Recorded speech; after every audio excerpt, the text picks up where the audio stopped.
Now to introduce Sarah Case. Sarah is a professor of history at UCSB. She also received both her master's and PhD from the university. She teaches courses in public history, women's history, and the history of the South. She's also the managing editor of The Public Historian, a journal focused on publicly engaging historical scholarship. Today's talk will be a discussion on the original antecedent to UC Santa Barbara, the Anna Blake School. We will discuss the school's early years and explore how Santa Barbara reformers thought about the intersection of education, the manual arts, and social mobility in the 1890s, as well as the implications of those beliefs on higher education today. So without further ado, Professor Sarah Case.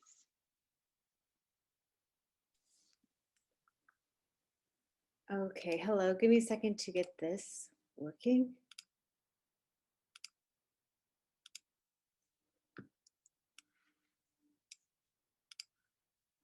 Okay. This afternoon, I'm talking about the Anna Blake School, founded in 1891 in downtown Santa Barbara and considered the first antecedent to UC Santa Barbara. This talk grows out of an exhibit that I did that was housed at the UC Santa Barbara Library in the fall of 2018. Was then also housed at the Casa de la Guerra, part of the Santa Barbara Trust Restored Preservation the following spring, and then that later in the fall of 2019 in Cheadle Hall at UCSB. So today I'm going to talk a little bit about the school, putting into the context the history of education and the history of women as educators in the early 20th century. The Anna Blake School is considered to be the original antecedent for the University of California, Santa Barbara. The school first began in 1891 in the basement of Santa Barbara Congregational Church and was originally named the Santa Barbara Sloyd School by its founder, Anna S.C. Blake. After 1893, it occupied a building on Santa Barbara Street on the site of what is today the Anna Kappa School, pictured here. This is the original school. Although Blake School was typical of its time in that it was part of the 19th century expansion of opportunity for women as students and as educators, its evolution into a major research university makes it unusual, perhaps even unique. The 19th century witnessed a dramatic growth of opportunity for women in education and for female educators. After the American Revolution, male and female educators began opening secondary schools for women, especially in the urban Northeast, with the intention of preparing women to be good mothers, but specifically mothers who would create civically minded children who would be prepared to take an active part in representational government. Called Republican motherhood, American women in the 19th century had the distinction of being the most literate in the world. And again, the thinking of here was that literate women, educated women, could raise better educated and more civically minded sons in particular, who would take part in this experiment in representative democracy. At the same time, only a very few institutions offered a college curriculum to women, most notably Oberlin College, and very few until after the Civil War admitted women as college students. After the Civil War, however, women had more opportunities for higher education. Under the Morrill Act of 1862, women were guaranteed admission to most public universities founded after that year. Also, colleges specifically for women opened after the Civil War, some, such as Smith College, founded by women. Other schools like Mount Holyoke, which had been founded as secondary schools, evolved into women's colleges after the Civil War. Graduates of these institutions often in turn opened schools of their own, some designed to be prestigious academies for elite women. At the same time that women had greater opportunity in education, there was a greater need for educators as well. In the years after the Civil War, cities and towns began to regulate and expand the public education systems. Although areas of the Northeast had long had public school systems, these were developed in the South and the West in the later decades of the 19th century. Partly this had to do with changing notions of what education should be. from thinking about education as private improvement to thinking about education as social betterment. Partly, it also had to do with new ideas of the family, and in the 19th century, the fairly new belief that public institutions, such as schools, had a role in shaping the lives of children. Not surprisingly, the same reformers who supported compulsory school attendance also worked to prohibit child labor, and both were seen as they're working in tandem to, in some ways, protect children from their families in some ways. Partially, it also had to do with an interest in Americanizing both immigrant groups and native-born Americans viewed as outside the mainstream. So there's a growth of public education as a system in the later 19th century, turn of the 20th century. In addition to public schools, new kinds of independent schools opened as well. Not only fancy private schools, but schools for those who are often overlooked in public funding. Many of these were designed, these independently funded schools, not public schools, many of these were designed to uplift, in the thinking of the day, those who were considered in need, such as African Americans, Appalachian whites, or the children of immigrants. For all of these reasons, the numbers of schools, public, private, and independent, expanded, and with them, an expanding need for teachers. In response, states began founding public normal schools to train educators who would staff these new schools. Normal was used for teacher training, meant in the sense of establishing norms or standards, best practices. The earliest normal schools were laboratory schools with student teachers and children in this classroom taught by a master teacher. Many state normal schools were specifically for women. Others included men, but often had a majority student population female.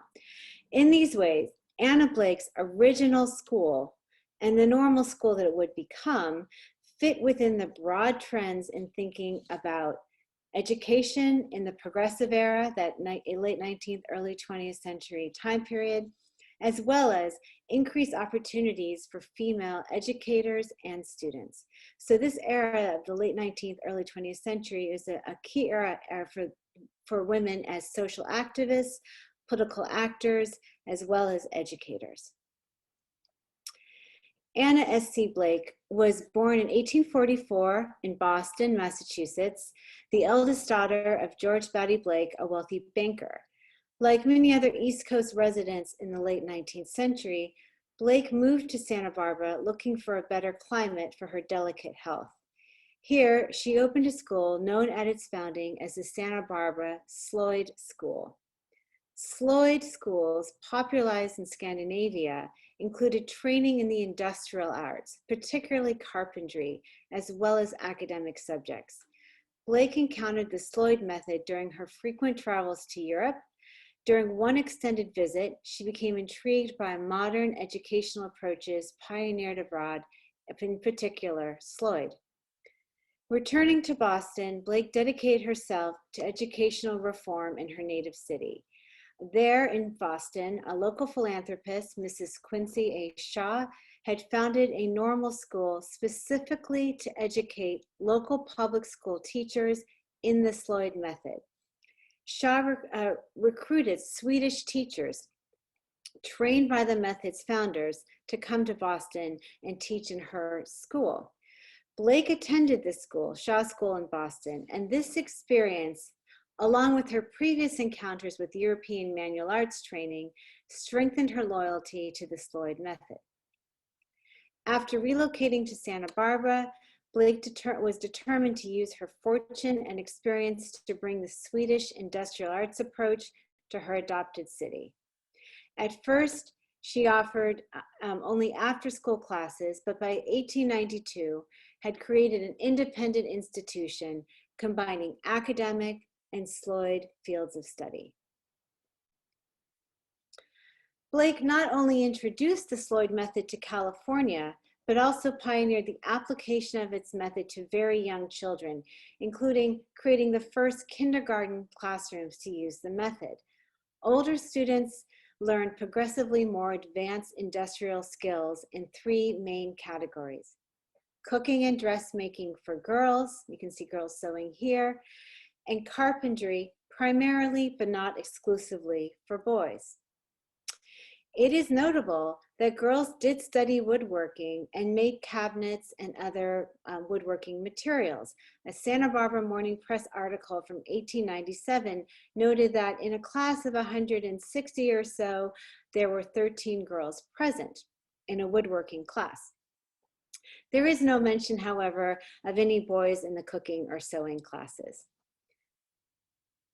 Blake also offered the first classes in fine art, mostly life drawing in Santa Barbara, in the Santa Barbara school system, and introduced the Pictures for Schools program to the city, an initiative to display original art and reproduction of masterpieces in the public school, in the schools, classrooms.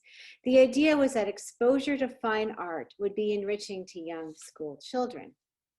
So the combination of industrial or manual training with an academic curriculum was typical of late 19th century schools.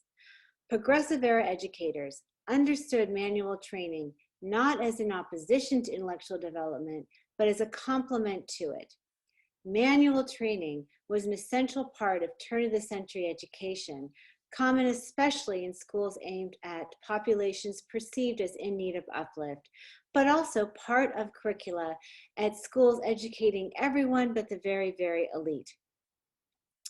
The idea was not so much to teach particular skills, but to teach industry in the older meaning of the word, industriousness, or as was commonly stated in the 19th century, habits of industry.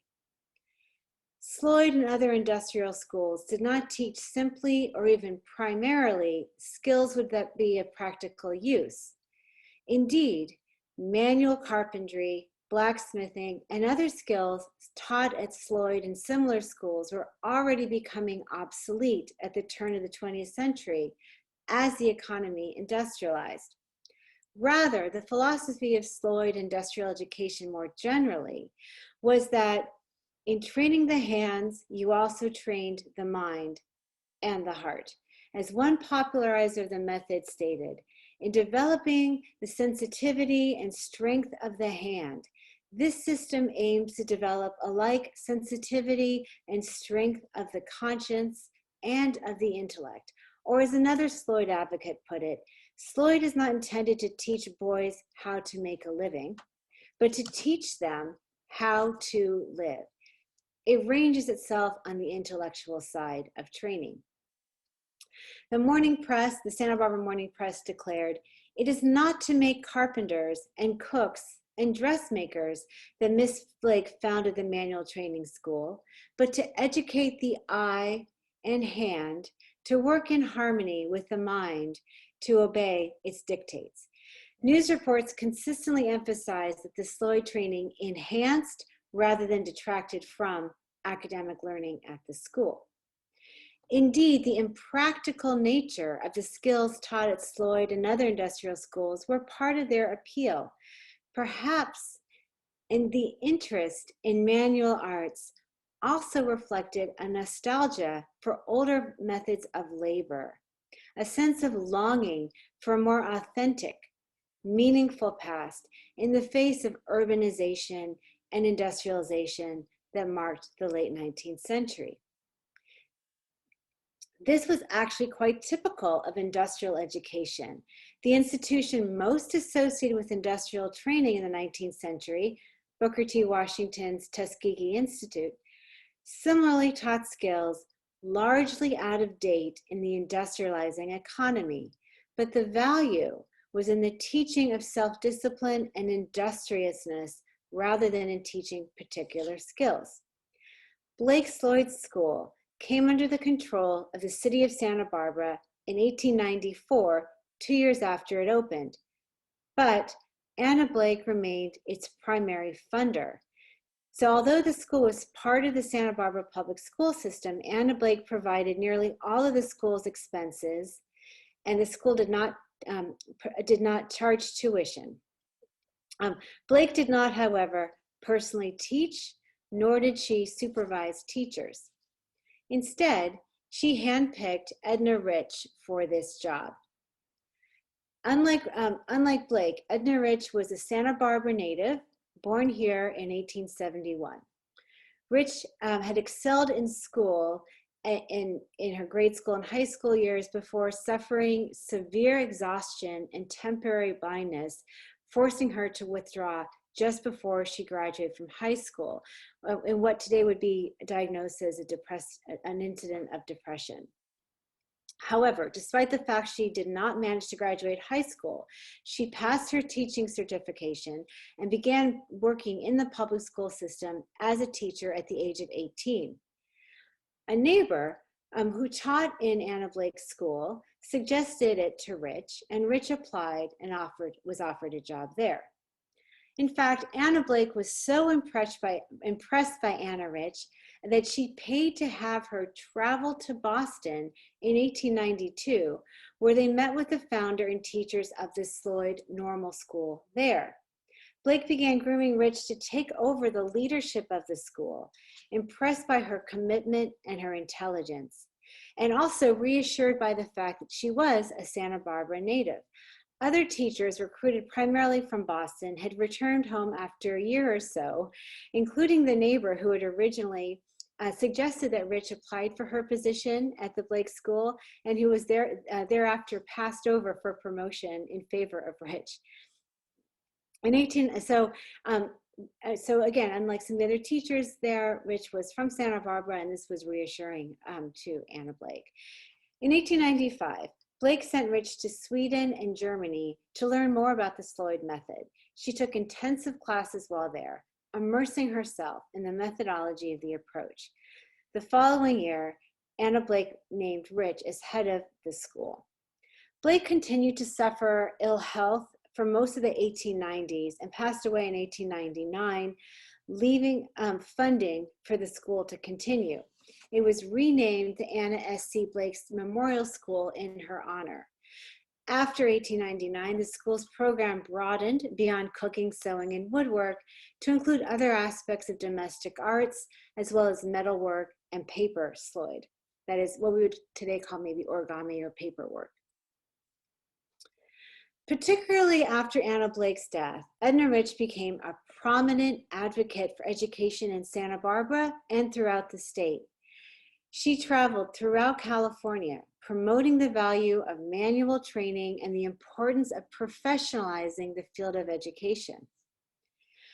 Rich's work as an educational reformer indicates not only women's work as educators, but she also illustrates the importance of women as political actors in the late 19th and early 20th centuries, something that can be overlooked, particularly this year with the celebration of the centennial of the 19th Amendment and the achievement of the vote. In fact, women had been active in politics well before that time. As lobbyists, activists, reformers, women had considerable influence on politics during the progressive era. Rich was a strong supporter of industrial education for all children across class and racial boundaries, asserting all children, foreigners as well as native born, enjoy the handwork intensely because in it they find expression and can see the results of their efforts. And in fact, children came from a variety of backgrounds, many of them coming from Spanish-speaking homes in Santa Barbara. Rich, I wanted to speak about one. We know much more about Ednah Rich and Anna Blake than we do about the students who attended, but we know a little bit about a few. This young man, Anthony Ewing, studied at the Blake School and then became well known as a painter and fine artist in California beyond. So going forward, Ednah Rich began to turn her attention to advocating for the Blake Memorial School to become a California state normal school or teacher training school. As the public education system grew and systematized in California as elsewhere in the nation, States face increasing need for teacher training. So one of the results of a growth of a public education system is the need for teachers to staff those schools. Rich proposed that the Santa Barbara School would specifically train future teachers of industrial education. At first, in its first years between 1906 and 09, the school offered a summer session for teacher training that was run by the city of Santa Barbara. In 1809, after lobbying by Rich, the states appropriated funding for the new project, and the school became the State Normal School of Manual Arts and Home Economics. Santa Barbara became home to the first manual arts specific normal school in the country. It was somewhat unique in having this focus on teaching training teachers to become teachers of the manual arts. And Rich had the distinction of being the only woman to be the president of a state normal school. Most states had at least one state normal school that trained primarily women and were often staffed by women, but Rich was the only woman to serve as head of school, as president.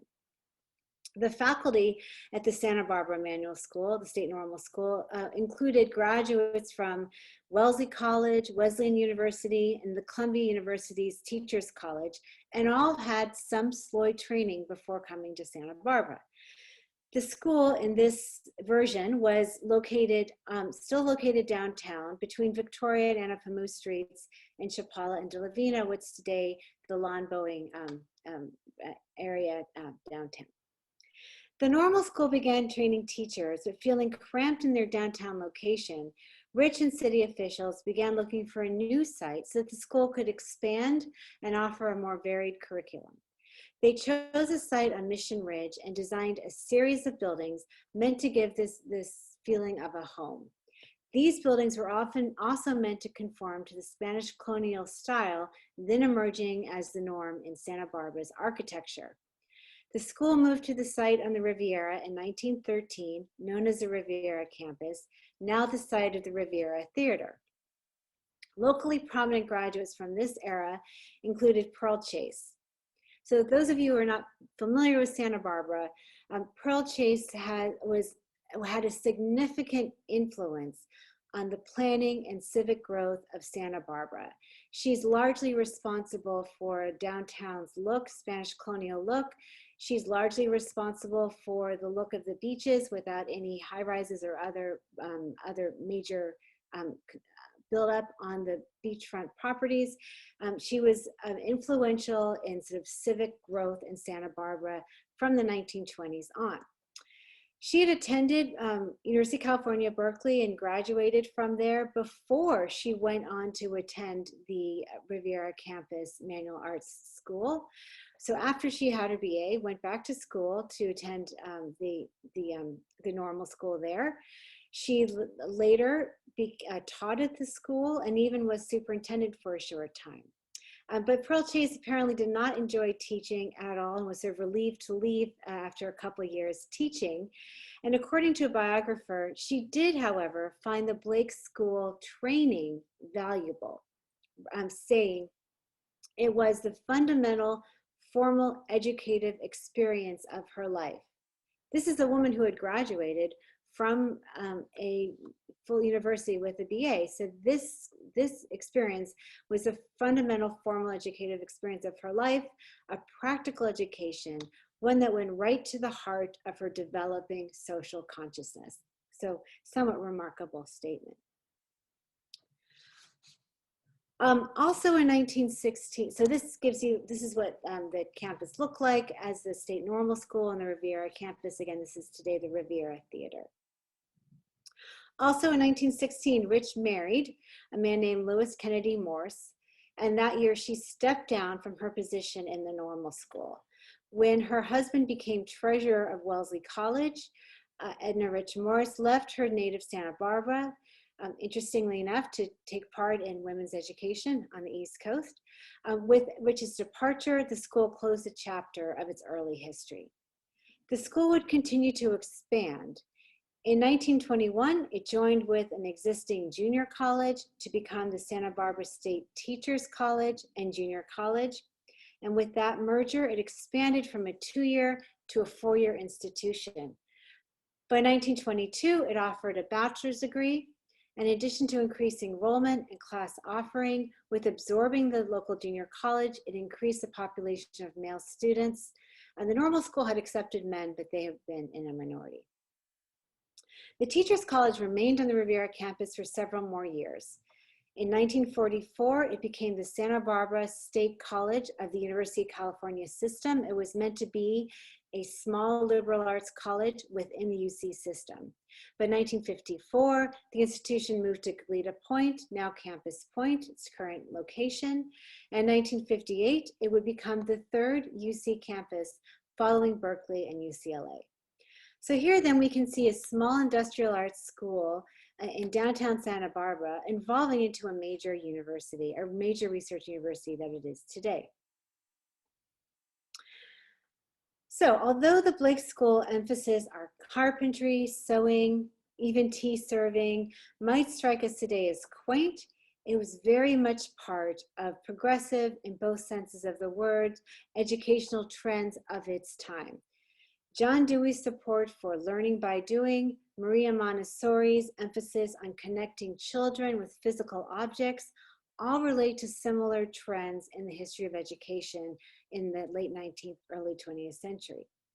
In fact, it's interesting that there's current interest in Montessori education and Waldorf education by the tech elite and by others as well, and a similar yearning to get back to working with hands in the face of industrial or perhaps post-industrial change, a yearning for connection with the material world in the face of rapid and sometimes confusing cultural and economic development. Okay, I will end here.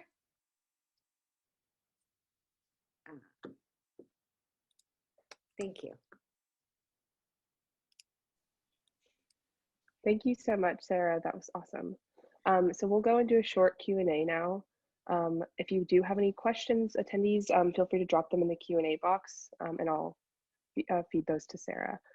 So we'll start with what aspects of the Anna Blake School, if any, does the current UC Santa Barbara campus carry with it today? So that's a really interesting question, and one that actually I'm beginning to research with some faculty across disciplines about trying to sort of reclaim this heritage of arts-based training, practical training, and this connection between sort of the idea of skills-based training with other kinds of disciplines as well. I think it's still there, and it's something, again, that we're thinking of ways to make it even more relevant and even more obvious and part of our current understanding of the heritage of the university. Great. So a question from the Q&A box. Can you say more about the last transformation? What prompted UCSB to become the 3rd school of the UC system? Yes, that is an interesting story. Basically there was and I don't know as much about the later history of UC Santa Barbara. But during again, it was relocated during the war.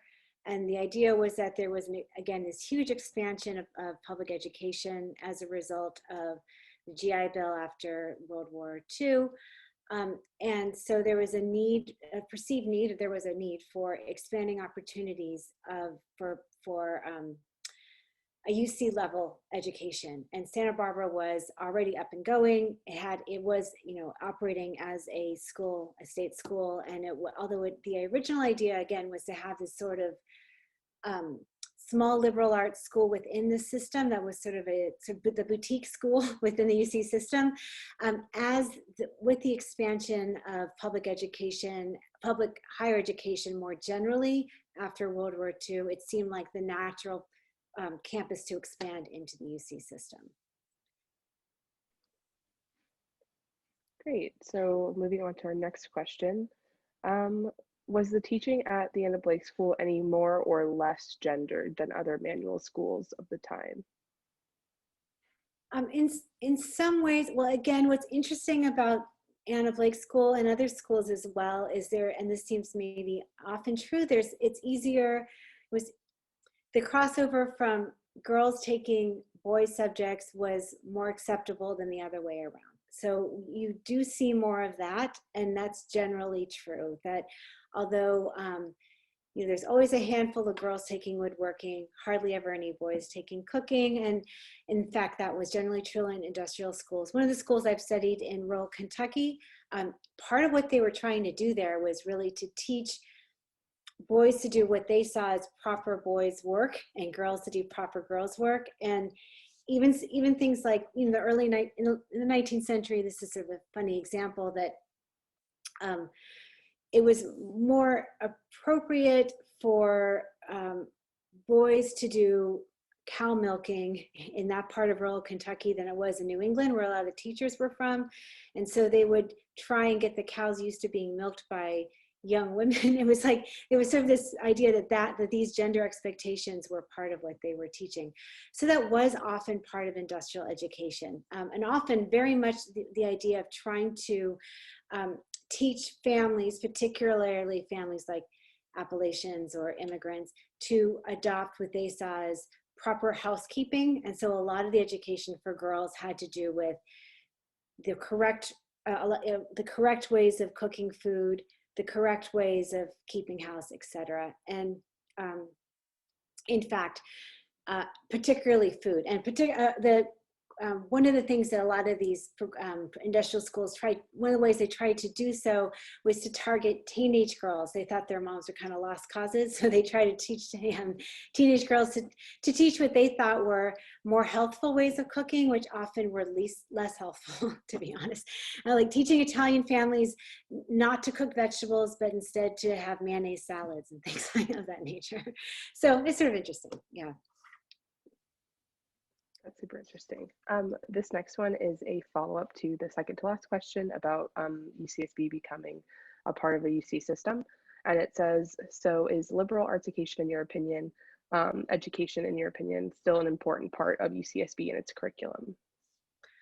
I think so. I think that although, absolutely, that although some of the programs that UCSB is now known for are in the sciences and engineering, that the university is still very much focused on a liberal arts education. And yes, absolutely. And I think that, and again, not just a liberal arts education and humanities education, but also an arts education, that is part of the training as well. So yes, I think liberal arts is still important, and there's still a case to be made for the importance of the kind of thinking and learning that are mastered in a liberal arts school that can complement a STEM education, or that can work, that are still important even in this world where we are so focused on tech and STEM. I would argue for the importance of a liberal arts education. I mean, of course, all my degrees are in history, so I would think so. But I see this as still really an important part of education for the college level, and something that UCSB does continue to emphasize. I would definitely agree with you on that one. So next question, can you delve into a bit of Anna's inspirations in starting the school? Yeah, again, so one of the things about her that I guess I hinted at, but I should be very explicit about, is that she was very wealthy. So she basically was able to do what she wanted with her father's wealth. And she decided that rather than sort of sit around in Boston, she would travel in Europe. And so her inspiration was mostly from her travels. She traveled extensively. And while she was in Europe, she didn't just like travel through town. She would spend months or even years and learned about these new kinds of educational methods there. So she would go, she went to Sweden and Germany and studied quite closely with people who were practicing these new methods of education, particularly, again, this Sloyd method, as it was called, coming out of Scandinavia.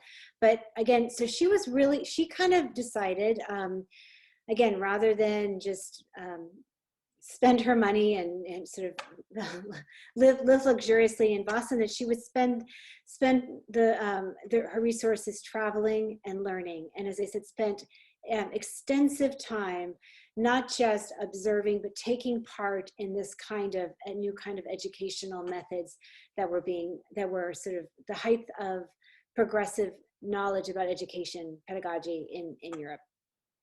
So yes, so that's her inspirations were primarily from her travels and the time she spent not only observing but actually working in these schools in particularly Sweden and Germany, but she traveled all over. Great. Thank you to everyone who's asked questions so far, by the way. Feel free to keep dropping them in the Q&A box. So question next is, do you feel that that there are any remnants of the focus on education and education style in UCSB today? Do you feel that there are any remnants of this focus on education and education style? Yeah, I think it's a great question. And we are, again, trying to understand how we can move forward with this kind of idea of blending. Again, this idea that this kind of education was not necessarily about training to actually do these things, but to understand the world through a more holistic way of learning. I think there's been a lot of experiments with with other kinds of approaches to learning than the traditional, professor standing in the front of the classroom and just lecturing. We've really worked on trying to be more interactive, more even using some aspects of play and interaction in that way. Of course, it's been much more difficult with this new format that we're all with. So we're all sort of more, less embodied than maybe we would like to be right now.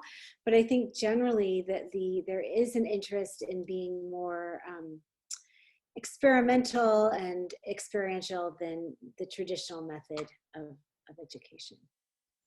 I think it really is a real commitment to thinking about undergraduate education in innovative ways and in ways that are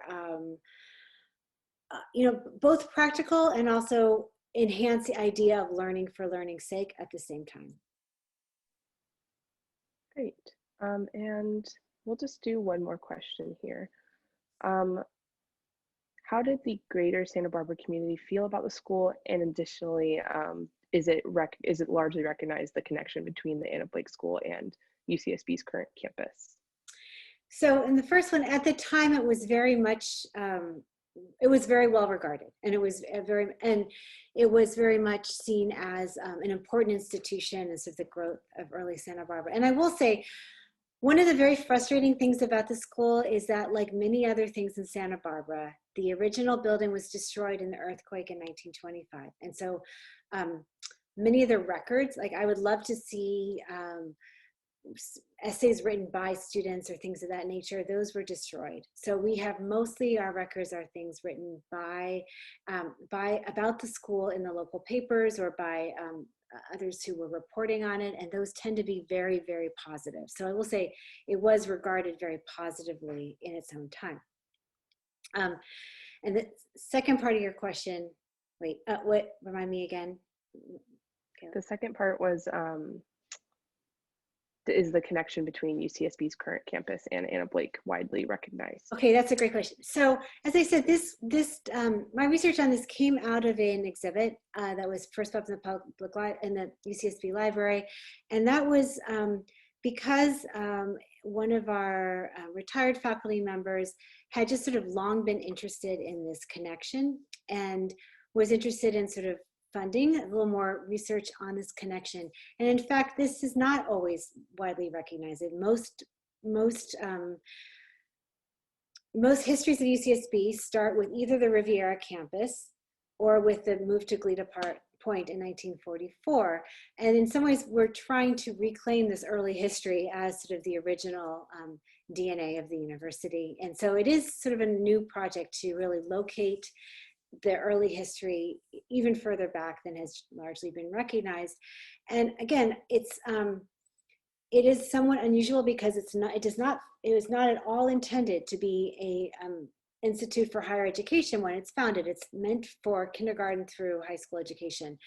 But it certainly is the same people and the same thinking that evolves into what becomes the normal school and then the Riviera campus. And so there's a clear evolution, even though it's not always as well recognized as it should be. Great. Awesome. Thank you so much for that. It's been honestly a pleasure working with you again, Sarah. I'm going to pass it over to Fatima to close us out. Yes, I agree. Sarah, thank you so much for your time and for sharing about the Anna Blake School. I'm from Santa Barbara and I even learned some new things, so I really appreciate it. Thank you. And to Michaela and to the entire UC Santa Barbara alumni team, we're really grateful that they are sponsoring this event for us for Virtual Parents and Family Weekend.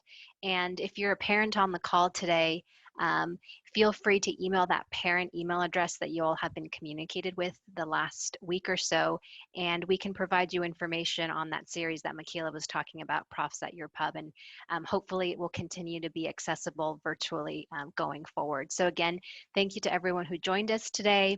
You'll be receiving a survey next week via email, and we welcome your feedback and your comments. And just to conclude, thank you and stay safe and take care.